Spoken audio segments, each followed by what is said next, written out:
What's up, everybody? It is I, LL here, and today we are going to be looking into some newly emerging Layer 1 blockchains. And man, there has never been such an alpha list on the channel's history as we have here today. So make sure you are going to be watching this video because you don't want to miss out on these huge opportunities that I'm going to be presenting you here today. Now, I also want to send out shout-outs to Larry, who introduced a lot of these projects to me. Now, let's get started. So understanding what happened basically last year, we had a lot of new Layer 1s emerge, but most of them were based on two different technologies, one being EVM, Ethereum Virtual Machine, so like OKX Chain, KuCoin Chain, Binance Smart Chain, Polygon, all of them use the same EVM basis, and there's always certain limitations what you can do with an EVM. And the other popular one obviously is Cosmos, which uses the Tendermint, and then obviously Luna uses Tendermint, Osmo, Juno, and those have basically been the most popular places to launch your blockchain based on, the base tech. And then obviously like a lot of coins still that are in top 100 are based on Bitcoin, like Litecoin and Doge and etc. But there are new emerging technologies which are using something that is made purely or at least partially from the scratch, and that opens new opportunities. And just to mention you a couple of ones that were in the coin list, we have Solana, Elrond, and Flow, and all of those were sold at like a couple of cents. And those people who participate on those initial sales of these new blockchains made significant amount of money. And that's my basis here, that every time that there's a new blockchain that comes out that is not using the EVM, there's a lot of potential there, a lot of potential investors who could take the moon skyrocketing. Okay, but let's get started. So the first project that we have here on the list is called Aptos. And Aptos is from Facebook's project, or now known as Meta. So initially they had the project known as Libra, which was later named into Diem. And Diem basically was shut down by Facebook, I think probably legal problems and, a lot of push from the community and, all types of things which basically led into them abandoning it. And now the people who were working on Diem, I'm not sure like how many people transitioned to Aptos, but at least considerable amount, or at least one of the base developers. And now they're going to be launching Aptos. And it's probably going to be somewhat different from Diem. I think it probably is going to be less centralized than Diem was supposed to be, but also probably, more centralized than your average blockchain project. That is my hunch. I don't have any proof for that. There are now incentivized testnets going around. They managed to get 200 million fundraise here, so that's $250 million. Three Arrows Capital, Parafi, Hashed, Variant, Tiger Global, Block Tower, FTX Ventures, and Coinbase Ventures. So when you have these two names here, what does that mean? That means that there's probably going to be a listing for FTX and Coinbase for this coin. And those are not going to be happening maybe in the beginning. In case of Coinbase, it might be well true because they have been moving a bit more faster than they used to be. And there's not multitude of lot of information here that is for the everyday user. There is developer notes and where they kind of go on to what they are basically building out here.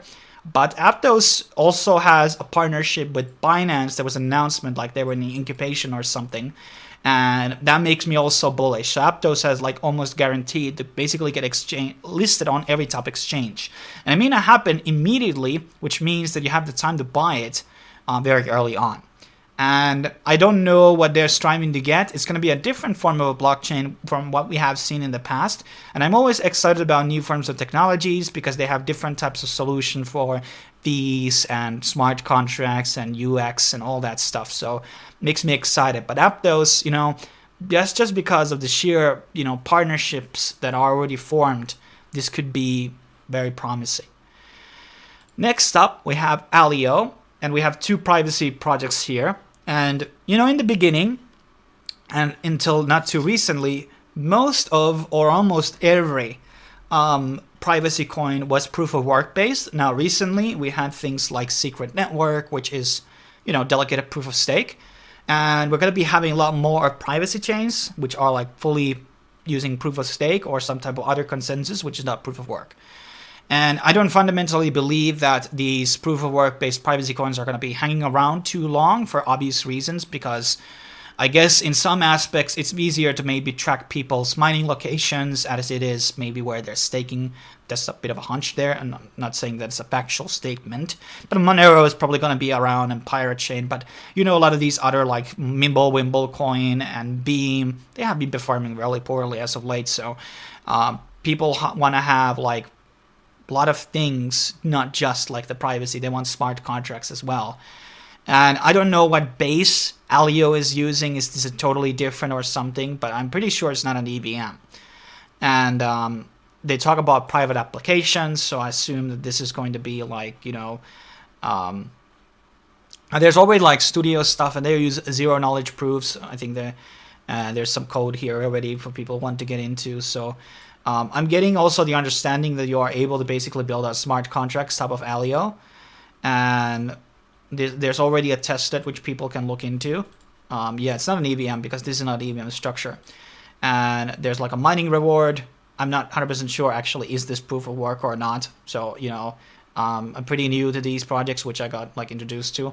But I will be doing some more research on these projects and talking about them on the channel in the future. But today I'm just going to be introducing these to you before it's too late to get invested, because all of these are infant stages where they may not even have like initial sales yet. And once you see the initial sale happening, you want to ape in basically. But let's move on. Next up we have Sui. And this is also going to be building kind of a lot of promising things based on what they're saying here. And what they're saying is Sui's first permissionless layer 1 blockchain designed from the ground up to enable creators and developers build experiences to cater next billion of users in Web3. So one of the things they claim here, fast as fuck. So instant finality. So when there's a TPS, like 100 or something, when the transaction goes through, it doesn't mean when it gets the first confirmation that it's finalized at that point. So there's a delay also on the finality. Being able to promise instant finality is very promising. Low fees, I've talked about this a million times on the channel. What is low fee? Is it below a cent or a cent? So for me, it's like maybe 1/10 of a cent is a low fee. That's how I would consider it right now. And horizontally scalable. Now, designed for real people, this is one of the big selling points here, which sold me at least. Last key, no problem, recover assets without intermediary. So maybe you can bound like an email, for example, so or SMS perhaps, to you can bind your phone or email. So if you lose your private keys or lose your seed phrase, you're voila, like that, able to basically recover them. This is a game changer thing, okay? Or that might be a thing that Sui comes along with, and then later on maybe some other chains are able to adapt this. But unlikely, because I think it's like a very core, root of the development to basically have such a mechanism build it out. Now, send assets directly via email, SMS, DMs, or any other channel. That's pretty huge, okay? Human readable signing requests, know exactly what you're giving permission to. Digital assets unlocked, create more utility into NFTs and store directly. Okay, this is very vague. Doesn't really go into like what does that mean. But already those points that are sold out here sound pretty good. So Sui has the lowest Pascal compute for any blockchain. Okay, so we can assume that this Sui is going to be a form of proof of stake, and it's also going to be having smart contracts. So great. Okay, so Sui is something that I'm very, very bullish on, and it can be, there's all types about gaming, and a lot of these things like, losing your keys and things like that can be very bullish, and that can lead to many, many opportunities out there. But Sui is definitely something I would keep definitely my eyes on this list. Next up we have NIM, and this is another privacy-based blockchain that is being built out right now. And basically NIM is developing the infrastructure to prevent data leakage by protecting every packet metadata at the network and application layers. So we can have the NFT, obviously, the IPFS linked to that NFT can be inside the metadata, and nobody is able to basically view it inside the blockchain, which can be used for many different things. And there's already like a video that you can watch on the page here, which kind of goes into the global privacy things. As I've understood it, it's not a mineable coin. It's also like a form of a different distribution from proof of work. Traffic analysis adversary capable of watching the entire network, including NSA. Incentivized privacy and is used to make Mixnet decentralized, sustainable, and resilient. And allow third-party apps to anonymize any arbitrary key value pairs, so users can privately reveal part of or all of their data to their discretion for any necessary compliance or authentication. So this means that tax office come to ask for different types of information, and I can share only my balances. So I don't need to go show like what type of NFTs I have here. So I can show the partial data, which is like legally required of me to basically show. Or I just want to show a certain part of data to my friends. I don't maybe want to know what NFTs I'm holding, if maybe I'm storing porn there or something like that. So that's a very interesting that I can show partial data from my actual wallet, and that's a pretty much a game changer in my opinion. And here they kind of look into these like accounts and data information, and already a lot of funding here from this company was also invested in the first project we were talking about, Aptos. And there's an incentivized testnet already, and this has been in the making for quite some time, but I think it's launching or making some big milestones this year. So yeah, this could be, and also support for decentralized VPNs. So that's also interesting to see how that will turn out. There has been a couple of entities that have been trying it out, but this could be operating more on the on-chain level, which could offer a lot more benefits. And then let's move into our next project, which is called Space Mesh. And this is a new proof of space or proof of capacity. To be honest, guys, like I wish we would use the proof of capacity, because proof of space is also POS, so we could just call it POC. But that's me. But yeah. So what is so special about Space Mesh? Well, I think it really boils down into the system requirements. So, for example, when I was looking into like what would be the operational cost to get involved with Filecoin, it was around $4,000. I was looking into Chia. You need terabytes of free space in your computer with both of them. And most of all, proof of capacity and things have always had very high barrier of entry to start mining. Now, based on the Space Mesh system requirements, these are very accessible in terms of like having a Windows 10, 8 gigabytes of RAM, not much, and 100 gigabytes of free space. That's like pretty much nothing. And 5 MBs download and 1 MBs upload. Those are pretty very, very cheap in very many first world countries. I think I have 110 myself right now, or 210, not sure. But and obviously internet and like hard drive spaces, they are becoming cheaper, and they will become more cheaper as time goes up. But 150 gigabytes is like, I think you can buy a hard drive for $20 for that. 8 gigs of RAM, that's $60 tops if you buy 2 or 4 GPs. As for the processors, I have to look more into that, but we are talking about very affordable $200 investment to basically get that computer, perhaps, roughly, who knows. So barrier of entry to mine with this project is very low.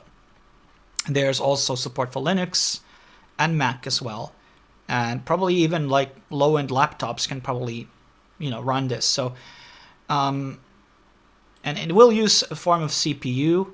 I don't think it will like prove, we're not talking about trillions of, electricity being used on the same. It's not, it might overheat your laptop in the laptop's case, but still, like, this could become like the first time. I'm definitely going to be mining it, and I will be doing videos about it, because I've always been a big proponent for proof of capacity, because it's probably the most and fairest model there is, outside some IoT mining projects. But I like it, and probably in the future also there's going to be a lot more accessible. When it comes down to when you can start mining with your phone, that's the game breaker, that's the game changer that you're going to be having. And I think in a ways there are a lot of phones that have there are some phones which could basically meet these requirements. I don't know. At least I know there are a lot of modern phones which have 200 gigabytes of free space, but the RAM is probably not met. So yeah, but maybe in the future it could be possible. But let's jump into the very last project here on the list, which is Supra Oracles. And this is basically a direct competitor for Chainlink, and basically it's on chain. Band Protocol obviously did that, but they have that whole bit of a drama thing, which probably, and they haven't really done anything ever since. So I don't know. I still hold it back, but Supra is like claiming to be very fast, accurate, also offering smart contracts. So this could be a big game, and it doesn't need to even reach to the valuation where Chainlink right now is, it can maybe reach the half of that market cap and still could be a terrific investment. And I think the Super Oracles is going to be launching in Q4. And they talk about truly decentralized, massive scalability, ultra fast and secure, quick finality, something we already touched about on this video. Chainlink average 120 seconds to reach finality. Super Oracles is offering 3 to 5 seconds. So we're talking about a very superior project and compatible with Ethereum, Solana, Polygon, Cardano, Hashgraph, that is Hedera Hashgraph, Tezos, Avalanche, Binance Smart Chain, and many more. So EVM chains supported plus Cardano and Tezos and Hashgraph. So maybe if you add, the Tendermint chains there and the Polkadots, it's going to be pretty great. So all things considered, and I'll look at these partners here. Maybe Zilliqa and the Infinity are also in that list, along with Arweave. And MasterCard, So this is going to be also a huge player. I mean, the fact of the matter is I'm investing on all of these. I just don't know when they're going to be having their sales exactly. Are they going to be private sales through certain exchanges, or is it just going to be accredited investors, yada, yada, yada? So you don't know. But what I'm saying here is that these types of projects, newly emerging blockchains, which are not based on an existing technology, have a very good track record of performing insanely well from the initial price that they're sold on these, initial offerings. So what I'm telling you is these could be life-changing money, the big place. And then obviously there is that when is the bear market ending and starting and things like that. But to be fair, projects that were released after the last bear market in 2018 was that, you had still projects that were skyrocketing during that bear market that were launching, I think like Icon and Atom, for instance. But hey, thanks for watching. Make sure you subscribe, like the video. And for business inquiries, the email is in the video, so in case you want to do some work with me. But yeah, this was a very quick run through all of these 6 projects here today, and I'm definitely going to be going more deeper into them in future, maybe more specific videos where we can delve into more of the nitty-gritty details about tokenomics and all that. But thanks for watching. I will be seeing you next time.